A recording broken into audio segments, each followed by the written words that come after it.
हम सबके साथ एक बहुत बड़ा समस्या क्या है ना कि हम लोग किसी चीज को लंबे समय तक याद ही नहीं रख पाते हैं। आपके साथ भी होता है ना? बिल्कुल होता है ना कि आज आप पढ़ते हो, एक सप्ताह के बाद, 5 दिन के बाद या 2 दिन के बाद, किसी किसी के साथ तो बिल्कुल अभी पढ़ा 2 घंटे के बाद कुछ याद ही नहीं रहता है। होता है ना? अरे आप ही के साथ नहीं, मेरे साथ भी होता है। और मैंने बहुत लोगों से बात किया, अच्छे अच्छे टीचर से बात किया, सबके साथ ये होता है। लेकिन जानते हो, कुछ ऐसा वो स्पेशल करते हैं जो टॉपर होते हैं या जो टीचर होते हैं, जो प्रोफेसर होते हैं, कुछ हट के करते हैं जिससे उनको कोई भी बात लंबे समय तक याद रहता है। आज मैं आपको बताने जा रहा हूं कि ऐसा क्या क्या हम लोग कर सकते हैं जिससे कि हम लोगों को कोई भी चीज अगर हम लोग पढ़ते हैं तो लंबे समय तक याद रहेगा और एग्जामिनेशन में बहुत अच्छे तरीके से लिख सकते हैं। एक एक क्वेश्चन को सॉल्व करके बहुत अच्छा मार्क्स ला सकते हैं। आज मैं आपको बताता हूं, सुनिएगा ध्यान से।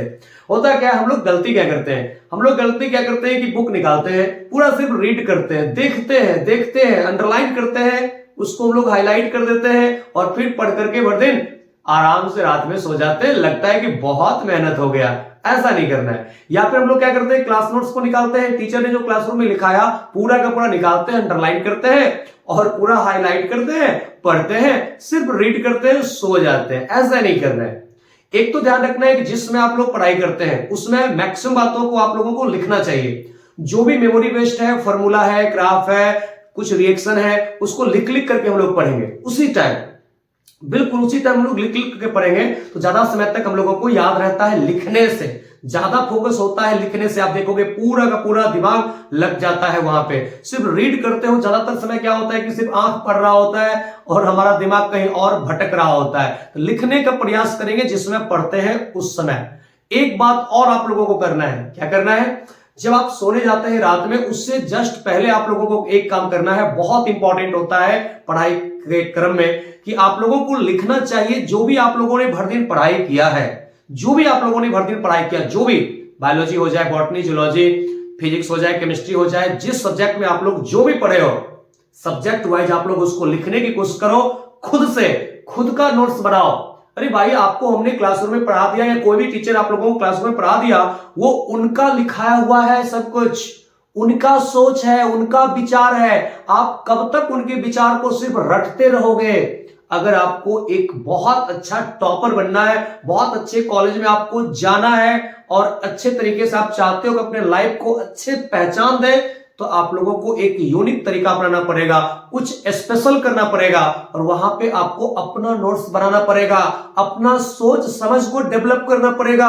तभी आप उस लेवल तक पहुंच सकते हो। जितने भी अच्छे मैं रैंकर से मिलता हूं, जितने भी मैं अच्छे जो भी अपने क्षेत्र में सक्सेसफुल इंसान है, उनसे मैं जब सुनता हूं तो यही बात वो कहते हैं, वो अपने तरीके से फिर बातों को डेवलप करते हैं, अपने तरीके से नोट्स तैयार करते हैं।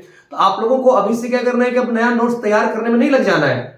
ये भी मैं नहीं कह रहा हूं, आपको सिर्फ ये करना है कि जो भी आप पढ़ाई करते हो, जो भी आप एनसीईआरटी से सीखा, जो एनसीईआरटी में पढ़ा, जो याद किया, जो आप लोगों ने क्लासरूम में सीखा, टीचर से जो आपने सीखा, उनको अपने शब्दों में लिखने की कोशिश करो। इससे फायदा होगा, एक तो आपको लिखने का स्किल डेवलप होगा, आपका मेमोरी बढ़ेगा, आपका कॉन्सेप्ट क्लियर होगा और आपको वो लंबे समय तक याद रहेगा। सिंपल सी बातें हैं, आप करके तो देखो। आप 1 महीने करोगे, आपका पूरा का पूरा तरीका ही बदल जाएगा, सोच समझ बदल जाएगा और आपको रात में अच्छा नींद भी आएगा, क्योंकि आप अंदर से खुश हो जाएंगे। जब आप इतना काम करेंगे ना, अंदर से एकदम से मन प्रसन्न हो जाता है, लगता है कि बहुत अच्छा किया। जब मैं पढ़ना स्टार्ट किया था, मैं टीचिंग स्टार्ट किया था, तो मुझे भी दिक्कत होती थी, बड़ा बड़ा मैकेनिज्म सब याद ही नहीं रहता था, क्या किया जाए, भूला जाते थे। तो इसी तरह से कल अगर लेक्चर लेना है तो आज क्या करना पड़ता था, पूरे मैकेनिज्म को लिखना पड़ता था, बैठ करके पूरे रात जग जग करके लिखना पड़ता था, खुद से प्रैक्टिस करना पड़ता था। पूरा एक बार देख करके लिखे, पूरा एक बार हम लोगों ने देख करके समझा, उसके बाद इमेजिन करते थे खुद से कहां पे क्या है, कैसे लिखाना है कल के क्लास में, उसको रिहर्सल करना पड़ता था, प्रैक्टिस करना पड़ता था। ऐसा होता था कि पूरी तरह से बात सेट हो जाता था दिमाग में और फिर उसी तरीके से जाकर के बच्चों को सिखाता था मैं। तो शुरुआत में सभी के साथ ये समस्याएं आती है, फिर लगातार मैंने अभ्यास करता गया। आज देखो आप लोगों को मैं पढ़ाता हूं, पूरी तरह से सारी बात याद रहती है, बोल लेता हूं, लिख लेता हूं, समझा देता हूं, कहीं कोई दिक्कत नहीं होता है। आपको भी यही करना है। उसके बाद ध्यान दीजिएगा, आप जब भी पढ़ाई करते हैं तो आप, आजकल बहुत ठंड पड़ रहा है, बहुत ठंड है, तो वाटर बॉटल लेकर के बार बार घुट घुट पानी मत पीते रहिए। घुट घुट पानी पीने से होता है आपको डिस्टर्बेंस होता है, आप बार बार वॉशरूम जाते हो, टॉयलेट जाते हो, जिससे आपका कंसंट्रेशन कहीं ना कहीं बिगड़ता है। तो इससे थोड़ा सा बचिए। अभी ठंड बहुत है, इसके कारण अभी आप बार बार पानी मत पीते रहिए। डिहाइड्रेशन तो बॉडी में हो नहीं रहा है, इसलिए ज्यादा पानी लेने की अभी जरूरत नहीं है। जितना पर्याप्त हो सके उतना लीजिए। वॉशरूम बार बार जाने से बचिए, इससे आप लोगों को कंटिन्यू पढ़ाई करने में डिस्टर्बेंस होता है। उसके बाद थोड़ा सा आप लोग डिजिटल दुनिया से अपने आप को दूरी बना कर रखेंगे तो बेहतर रहेगा। पढ़ाई के प्रति ज्यादा यहाँ पे ध्यान रहेगा।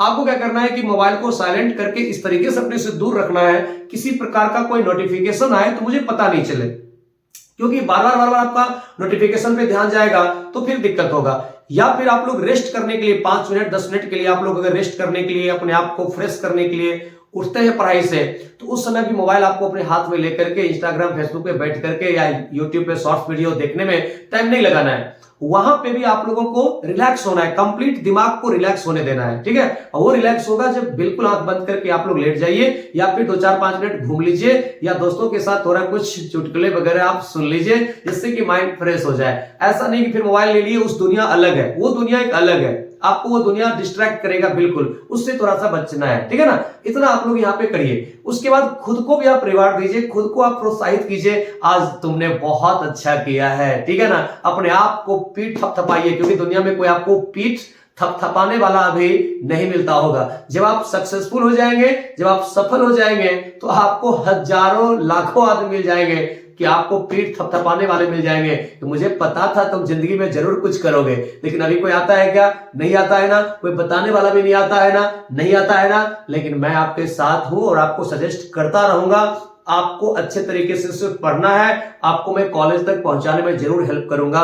आप अच्छे तरीके से सिर्फ ईमानदारी से काम करते रहे, इसलिए खुद का पीठ थपथपाइए। दुनिया में सब पैर खींचने पर लगे हुए हैं, सब आपके पैर खींचने पे सिर्फ लगे हुए हैं, सिर्फ बुराई करने पे लगे हुए हैं। इसलिए खुद को पीठ थपथपाइए और कहिए कि शाबाश, बहुत अच्छा किया है तुमने आज। तो आपका अंदर से मन खुश रहेगा। और उसके बाद जैसा कि मैंने पिछले वीडियो में बताया था, जो भी आप लोगों को पढ़ना है कल, उसका टारगेट आज ही फिक्स कर लेना है, ठीक है। गोल सेट कर लेना है। हम लोगों को ये टाइम टेबल तैयार नहीं करना है कि सुबह में इतने बजे उठना है, इतने बजे खाना है, कपड़ा साफ करना है, क्लास करने जाना है, ये करना है, वो करना है। ये सब बकवास है, फेल हो जाता है, नहीं पूरा होता है। ये आपको कभी पूरा नहीं होगा। टाइम टेबल बनाओगे तो आपको अपने आप को गोल दीजिए, टारगेट फिक्स करिए कि ये चैप्टर ये चैप्टर ये चैप्टर हमको कंप्लीट करना है। और पढ़ने का जो तरीका बताया, लिख करके पढ़ने की कोशिश करिए। और रात में जो भी आप लोग अभी भर दिन पढ़ाई किए हैं, रात में उस बातों को अपने खुद से लिखिए, बिना टीचर का कॉपी देखे हुए, बिना एनसीईआरटी के किसी लैंग्वेज को देखे हुए, डायरेक्ट अपने लैंग्वेज में लिखिए। गलत ही होगा ना, कोई दिक्कत नहीं है, लिखिए तो सही। फिर एनसीईआरटी से मिला लीजिएगा कि कितना हमने सही लिखा, या जो भी जहां पे जो कॉपी में लिखा हुआ है उससे मिला लीजिएगा कि कितना गलत लिखा, कितना सही लिया। आपको बहुत इंप्रूवमेंट होगा, बिल्कुल बहुत अच्छे तरीके से। इतना काम आप लोग करिए और आप फिर बताइए कि कितना आपको इंप्रूवमेंट हो रहा है। फिर मैं अगले वीडियो में आता हूं, आप लोगों को कुछ और गाइड करता हूं, किस तरीके से आप काम करेंगे तो आपको ज्यादा अच्छा यहां बेनिफिट होगा।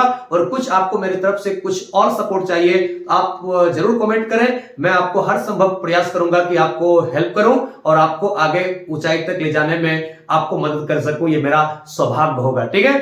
स्वस्थ रहें, प्रसन्न रहें, मुस्कुराते रहें। जय हिंद, जय भारत, वंदे मातरम।